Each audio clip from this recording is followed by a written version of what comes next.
But speaking of media, are you guys aware of this song that has rocketed to #1? Richmond. I haven't listened north to of it. Richmond. All right. So I thought I'd bring this up. I think it's have you heard it, Freeberg? Great song, great voice. Incredible. Can you play it? Because I haven't heard it. I have no idea what you're let me talking play you a little bit. I want you to just listen to some of the lyrics here. And then, if for context, nobody knew the song a week ago. It got 25 million views on X in a week or 3 days. And it's the #1 song on iTunes right now. #1 track in the country. Here we go. Coming at you. Oliver Anthony, Rich Bad of Rich, be coming at you on Thursday. Overtime hours for bullshit pay, so I can sit out here and waste my life away. Drag back home and drown my troubles away. It's a damn shame what the world's gotten to. For people like me, people like you. Wish I could just wake up and it not be true.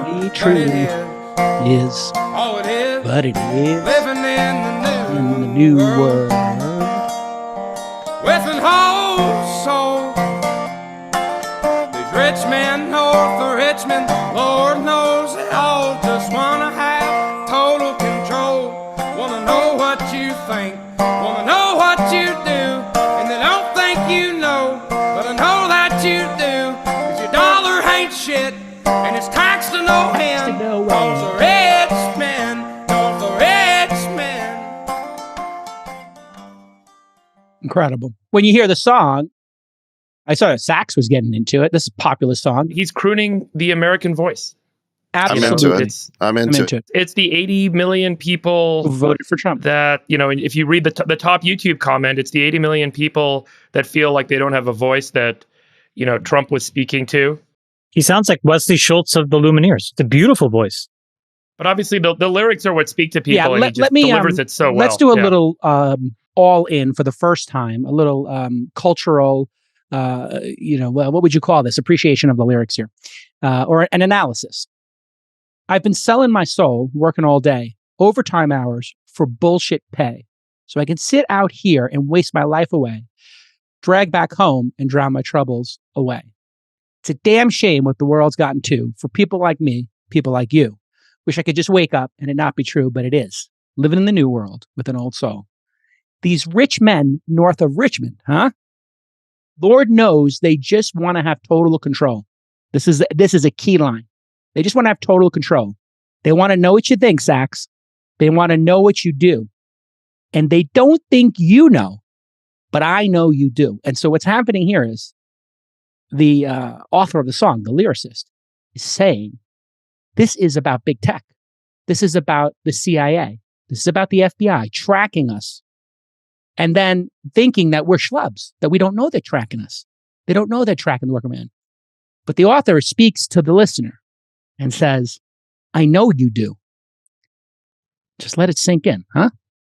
Do you have any lyrics here that spoke to you, Friedberg? I know that you're living this blue collar life. Yeah. I just want to wax philosophical for a second. I do think that, for all humans to find happiness in life, they have to feel like they're progressing.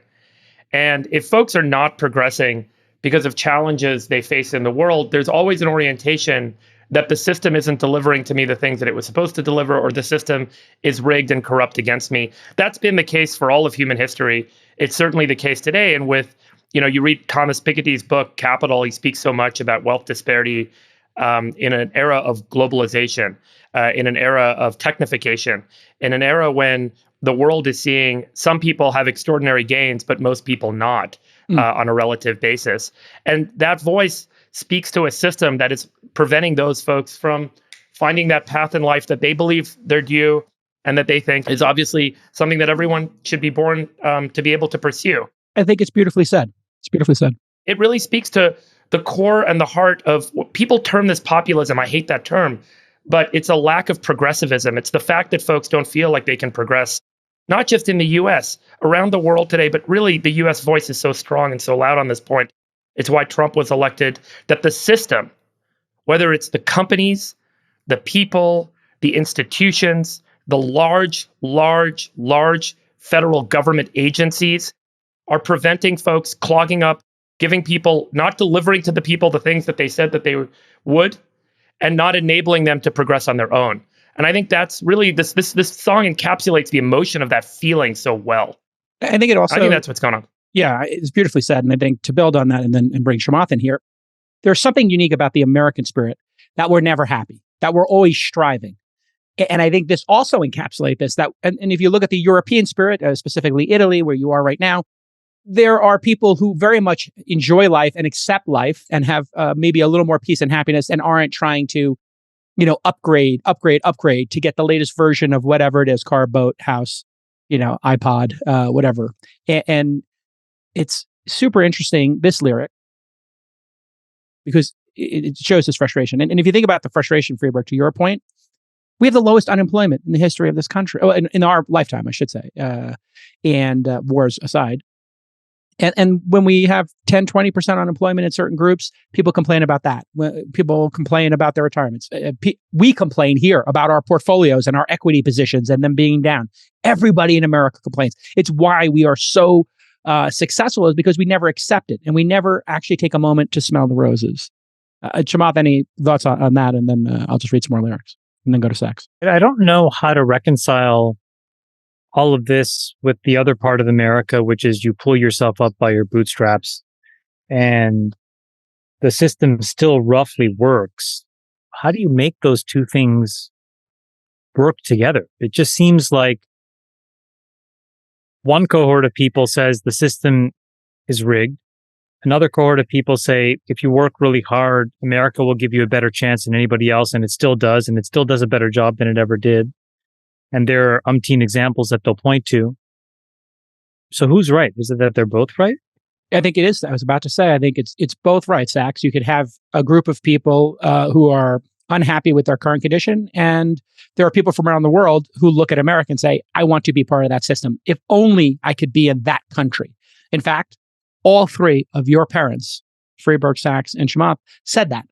I need to get there. I need to get to America. Sachs, your thoughts on Chamath's point about this disparity, this paradox? So the way I interpret this word populism is failure of the elites. When you hear people expressing populist thoughts, what they're really saying is that the people running this country, the ruling class, the elite, has failed. And we've just seen with 2 years of COVID that the ruling class got everything wrong, pushed these insanely destructive lockdowns, lied about every aspect of the virus, and pushed a vaccine that didn't work. So I don't want to rehash COVID, but the point is just the elite, the ruling class, completely failed, and yet their failure was covered up by the media. It's the best example. Let's just say it. Let's just call it what it is. It is the best example. Right. So I think people are justifiably angry about this failure of the elite combined with the lack of accountability because there's not honesty about what they're getting wrong. And you see this pattern repeated over and over again. So I think it's repeated in terms of how we got into this completely unnecessary Ukraine war. It's repeated in terms of the crisis we've had at the border. It's repeated in terms of the export of all of these industrial jobs to other countries. And that has collapse of cities with, again, we have hundreds of thousands of people living on the streets. I think all of these things have made a huge difference in the lives of many ordinary people in the country. And so, yeah, this is a land of opportunity for people who have certain kinds of skills. Listen, if you are technologically inclined, it's still a great country. We're in this industry. We know there's lots of opportunity. It's always a great time to start a company. But many people in the country have been adversely impacted by these policies. And there appears to be no willingness of the ruling class to admit the problem and make changes. The line, Jason, you quoted, where it was kind of like, they know we know and they keep doing it anyway. Yeah. It reminds me of a line from Solzhenitsyn, who said that we know they are lying. They know they are lying. They know we know they are lying. We know they know we know they are lying, but they are still lying. That's profound. The vibe I'm getting is this Solzhenitsyn line. Nick, if you just pull up the link I just sent, this is a really important, I think, data set for us to all look at and for everyone to understand, what's gone on in the United States. This shows in 2020 dollars per capita income in the US by quintile. So the top 5% of earners in the US, since call it the mid 90s, have seen a near doubling of their earnings.